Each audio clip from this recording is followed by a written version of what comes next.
Istri kedua sang penguasa, episode 45. Marah besar. Usai bimbingan di kampus, Aurora memutuskan langsung pulang bersama dengan Rebecca. Bagaimana persiapanmu untuk fashion show? Tanya Rebecca. Sedikit lagi gaunnya selesai, ujar Aurora. Kali ini Rebecca tidak menyetir sendiri. Semenjak dinyatakan hamil, ruang gerak Rebecca terbatas. Setelah 1 jam perjalanan, kedua wanita itu pun telah sampai di kawasan apartemen megah. Aurora menuju langsung ke unit apartemennya, memasukkan password, lalu pintu itu pun terbuka. Aurora membuka mulutnya lebar saat melihat kondisi apartemennya. Bunga mawar terlihat di setiap sudut ruangan. Tiba-tiba saja nuansa ruangan itu berubah menjadi merah. Jangan lupa aroma yang menguar dari bunga tersebut seketika dapat menenangkan jiwa. Aurora tersenyum. Apa Mas Al pulang? Aurora melangkah cepat menaiki beberapa anak tangga menuju ke kamarnya. Begitu ia membuka pintu, jantungnya berdetak kencang saat melihat jika orang yang sedari kemarin ia tunggu akhirnya muncul juga. Pria itu sedang duduk di pinggir ranjang, dan tak lupa di sekelilingnya pun telah dipenuhi bunga mawar. Mas, ucapnya riang sembari mendekat ke arah Al. Namun ekspresi riang di wajah wanita itu seketika memudar saat mendapatkan tatapan tajam dari suaminya. Tak hanya itu, mata pria itu memerah seperti menahan amarah. Ada apa, Mas? Tanya Aurora yang sedikit ketakutan. Tangannya meremas kuat tali tas lempangnya. Dengan susah payah ia menelan salivanya. Ini pertama kalinya sang suami menatapnya dengan tatapan mengerikan seperti itu. Lebih tepatnya seperti tatapan membenci. Al berdiri. Sekuat tenaga ia menahan diri untuk tidak mengangkat tangannya kepada istrinya. Al mengangkat tinggi pil kontrasepsi yang sedari tadi dengan genggamannya, membuat Aurora terkejut. Pasti suaminya salah paham, pikirnya. Apa maksudnya, Aura? Apa maksudmu mengonsumsi pil ini? Teriak lantang Al membuat Aurora terkejut. Mas, Aura bisa jelasin, Mas. Pinta Aurora.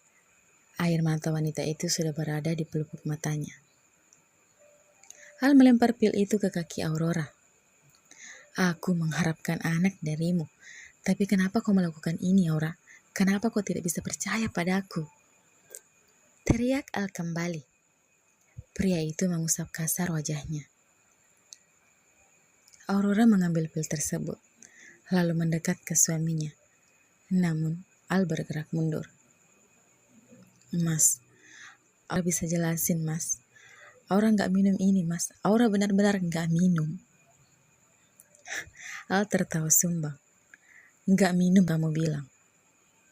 Buktinya, pil itu sudah hilang beberapa biji, Aura. Pantas saja kamu nggak hamil sampai sekarang. Karena dari awal kamu memang sudah meminum pil itu. Hardik Al masih dengan suara yang keras. Al berbalik, mengeram, lalu meremas rambutnya keras dengan kedua tangannya. Kecewa, satu kata itu yang dirasakan pria tersebut saat ini. Aku kecewa denganmu, Aurora. Mas, teriak Aurora. Tolong percaya padaku. Aku benar-benar tidak meminumnya. Aku memang pernah berniat meminumnya. Tapi aku tidak melakukannya, Mas. Cukup, Aura. Selah Al. Pil di tanganmu itu sudah jadi bukti bahwa kau meminumnya. Aurora menggeleng-gelengkan kepalanya. Tidak, Mas. Kalau aku meminumnya, aku tidak mungkin cukup. Alasan apapun yang kau katakan, semuanya tidak berguna. Al menatap nyalang wanita di depannya yang sudah berlinang air mata. Mas, Aku mohon, tolong percaya pada aku, Mas. Aku bisa membuktikannya, Mas. Aurora segera melangkah terburu-buru, melewati suaminya ingin mengambil sesuatu di atas nakas. Sedangkan Al memejamkan matanya menahan amarah. Otaknya serasa mendidih. Sebegitu tidak percayanya ke istrinya padanya, sampai wanita itu memutuskan untuk meminum pil itu. Lebih baik ia pergi. Pria itu tidak mau jika emosinya membuat ia sampai memukul istrinya. Al melangkah ingin keluar kamar dengan menahan sejuta amarah yang berkecamuk di dalam dadanya. Aurora mengejar Al membawa paper bag di tangannya, menahan tangan besar Al saat hendak keluar kamar. Mas, tolong lihat ini. Ini buktinya kalau Aurora tidak meminum pil itu, Mas. Ucap Aurora setengah terisak seraya menyodorkan paper bag kecil itu. Al menatap paper bag itu, kemudian menghempaskan dari tangan Aurora hingga benda tersebut jatuh ke lantai. Lalu berbalik kembali keluar kamar itu tanpa mengatakan apapun. Aurora kembali mengejar pria itu dengan berlinang air mata. Aurora memeluk Al dari belakang saat pria itu telah melangkah beberapa langkah. Mas, tolong percaya pada aku. Pinta wanita itu dengan nada lemah. Lepaskan Aura. Tita pria itu menahan geram. Tidak, Mas. Aurora semakin mengeratkan pelukannya. Aura gak bakalan lepasin sebelum Mas mau dengerin penjelasan Aura dulu. Al dapat merasakan jika tubuh wanita itu bergetar, dan kemejanya pun terasa basah. Tapi rasa kecewanya kepada istrinya tersebut membuat pria itu melepas paksa kedua tangan istrinya, hingga Aurora terjatuh. Al sejenak melirik Aurora dengan ekor matanya, saat wanita itu mencoba berdiri mengejarnya. Namun ia tetap melanjutkan langkahnya. Emosinya membuat ia sejenak lupa diri. Mas, jangan pergi, Mas. Dengarkan Aura dulu. Pinta pilu wanita itu. Aurora menuruni anak tangga dengan setengah berlari. Bahkan wanita itu lupa jika yang dilakukan itu sangat berbahaya bagi dirinya yang sedang hamil. Ia tetap berlari mengejar sang suami. Begitu sampai di depan lift, wanita itu menyerah. Ia duduk lemas di depan lift yang terbuka. Ia tak sanggup lagi mengejar suaminya. Tubuhnya melemah. Wanita itu mengeluarkan suara tangisan yang cukup keras. Aurora mencoba bangkit sembari menangis. Tangannya bertumpu di tembok putih yang bersih. Sambil melangkah, wanita itu tak henti-hentinya mengeluarkan air mata. Aku sudah hamil, Mas. Aku hamil anak. Sementara pikiran bawah Al mengamuk. Kakinya melayang mobil mewahnya untuk meluapkan emosinya. Jason, Wawan serta pengawalnya yang lain hanya bisa diam, melihat sang bos yang sebentar lagi akan menghancurkan mobil mewahnya. Mereka tak bisa melakukan apa-apa. Biarkan saja tuannya meluapkan kekesalannya hingga tenang. Persoalan mobil urusan belakangan. Toh, stok mobil mewah penguasa itu masih bejibun.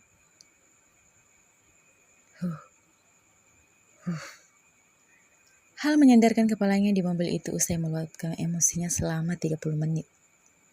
Tangannya terlihat terluka, kemejanya yang berantakan, dasi miring, dan rambut yang acak-acakan. Bahunya terlihat naik turun. Pria itu sedang mengatur pernapasannya. Minum dulu, bos. Ucap Jason seraya menyodorkan sebotol air mineral. Al melihat botol itu sejenak, lalu mengambilnya.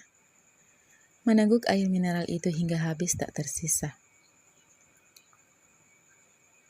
Luka bos harus diobati. Kita ke rumah sakit sekarang. Ujar Jason, lalu memberi kode untuk Wawan. Wawan yang mengerti langsung bergerak menuju ke salah satu mobil tuannya yang terparkir di sana. Tidak perlu ke rumah sakit. Antarkan aku ke hotel. Baiklah, Ucap pasrah Jason. Son. Iya bos.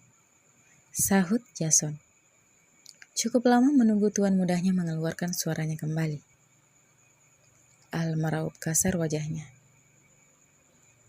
Acara kejutannya batal. Iya bos, aku mengerti. Jawab Jason lalu menuntun Al menuju ke mobil yang telah disiapkan oleh Wawan. Jason yang tadinya tengah menuju kembali ke perusahaan usai mengantarkan sang bos, cukup terkejut saat mendengar kabar dari Wawan.